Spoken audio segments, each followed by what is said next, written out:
Você está no canal no Radar Vascaíno. Eu sou o Edinho RJ. Juntos para mais um vídeo aqui no canal. E antes de mais nada, gostaria de pedir a você, caso seja a sua primeira vez, que assista os vídeos e as lives e gostando, que você comente, compartilhe, deixe seu like, se inscreva e ative o sininho para receber todas as notificações. Se você tiver a fim de ajudar o canal, seja membro e faça parte do nosso grupo de WhatsApp. Basta você ir na aba Comunidade e clicar no link. E segue também a gente nas redes sociais, no Instagram, @no Radar Vascaíno, e também no X, @radar, _Vascaíno. Muito bem, minha gente. E a Vasco da Gama SAF continua a mesma, né? Muito se disse que quando entrasse aquele aporte agora no mês passado, o Vasco iria quitar as suas dívidas que contraiu ao longo desse ano, né? E que esse aporte seria exclusivamente para pagar as dívidas. O Vasco sofreu o transfer ban, todo mundo sabe, teve que acertar os pagamentos com o Lille da França, com o Atlético Tucumã da Argentina e também com o Vélez, se não me engano, né? Não, aliás, com o Nacional do Uruguai, com relação ao Léo Jardim, ao Puma Rodrigues e ao Capasso. Muito bem. O Vasco também acertou a sua dívida com o Atlético Mineiro, confirmada até pelo próprio Rodrigo Caetano, né, que é o dirigente lá do Atlético Mineiro, CEO, e até aí tudo bem, né? Até aí tudo bem. Só que o Vasco ficou devendo ao São Paulo e ao Corinthians. O Léo e o Lucas Piton, o Vasco ainda não pagou. Pelo menos o Léo, eu tinha lido uma matéria essa semana de que o São Paulo ainda não tinha recebido o dinheiro e que estava aguardando o posicionamento do Vasco com relação a esse pagamento. Muito bem. Com relação ao Lucas Piton, a coisa parece que está azedando. Após não receber nada por Lucas Piton, Corinthians notifica o Vasco. O Corinthians notificou o Vasco em relação à falta de pagamento da venda do lateral esquerdo Lucas Piton, negociado com o clube carioca no fim do ano passado. Além da notificação, a coluna apurou que o Corinthians não recebeu nenhum centavo pela venda do jovem lateral. O lateral assinou o contrato com o Vasco até dezembro de 2026 e os outros 40% permanecem com o Corinthians. Lembrando que o Vasco comprou o Lucas Piton por 16,6 milhões de reais por 60% dos direitos econômicos do jogador. Curiosamente, Piton virou titular absoluto do Vasco, enquanto o Timão encarou uma crise na lateral esquerda durante 2023. Isso porque Fábio Santos e Matheus Bidu não se firmaram como titulares e são alvos de fortes críticas da torcida do Corinthians. Essa matéria, ela saiu na coluna do Samir Carvalho, lá do UOL, e o engraçado é você ver, né, aquele vídeo do Paulo Brax dizendo que talvez essa tenha sido, aliás, talvez não, essa foi a maior janela da história do clube. Gastamos 110 milhões de reais para contratar e não pagou ninguém. Essa é que é a verdade, é uma vergonha isso. Uma instituição chamada Vasco da Gama devendo a Deus e o mundo, e o que é pior, sendo SAF. Se ainda fosse na época do associativo, a gente já estaria caindo aqui, né, com o pau em cima, reclamando dessa situação. Mas como SAF fica vergonhoso, ainda mais depois de ter visto aquela cena deprimente de parte da torcida dizendo que a 777 tinha dinheiro para baralho e que o Urubu é que era otário. Pois é, durma-se com um barulho desse. Daqui a pouco, novo transfer ban pode pintar aí se o Vasco ficar de bobeira ou, né, ter o seu problema aí agora no início do ano para contratar jogadores enquanto não acertar esses dois pagamentos aí, tanto com o São Paulo como com o Corinthians. E um detalhe, hein? Tem que acertar, porque senão não contrata ninguém nessa próxima janela. E olha que o aporte já entrou. Cadê o dinheiro?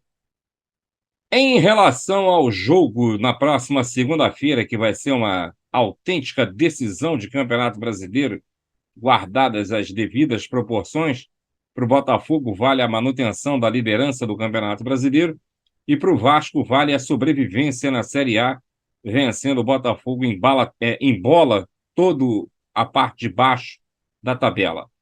E com relação a esse jogo, a torcida do Glorioso já conseguiu também esgotar o setor deles. São 900 ingressos, mais ou menos, e todos eles parece que foram vendidos para a torcida do Botafogo, que vai estar também lá em São Januário, e o restante é tudo de vascaínos, e a gente conta aí com uma vitória para poder embolar essa zona de rebaixamento e a gente também sair, né, desse descenso aí, que seria vergonhoso. Com relação à partida, o Vasco deve ter os retornos de Jair, Verrete e Rossi. Segundo a matéria que saiu no @Rádio Brasil 940, o meio-campista Jair e Pablo Verrete estarão à disposição do técnico Ramon Dias para a partida contra o Botafogo nesta segunda-feira. O Pablo Verrete, ele volta de suspensão por cartão vermelho, já o Jair pelo terceiro cartão amarelo. Com relação ao Rossi, ele também deve estar à disposição do Ramon Dias e ele vem aí, né, se recuperando de uma lesão na coxa direita e a expectativa é que o Búfalo comece o confronto no banco de reservas. A matéria que saiu no Papo da Colina.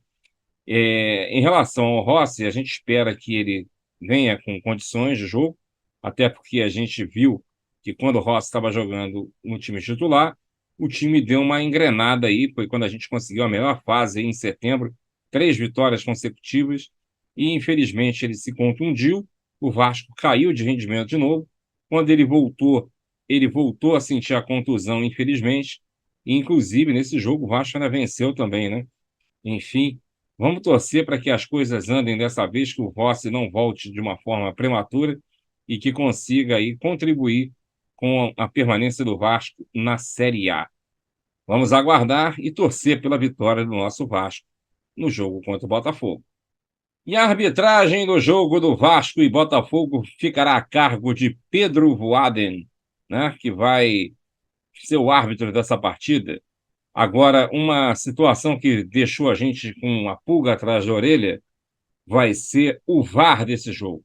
Simplesmente ficará a cargo de Wagner Helway, o mesmo de Santos e Vasco. Segundo o Emerson Rocha, lá do Atenção Vascaínos, sabe quem era o VAR no jogo Santos 4, Vasco 1, que indicou o pênalti de Puma Rodrigues e a expulsão de Medel? É, ele mesmo.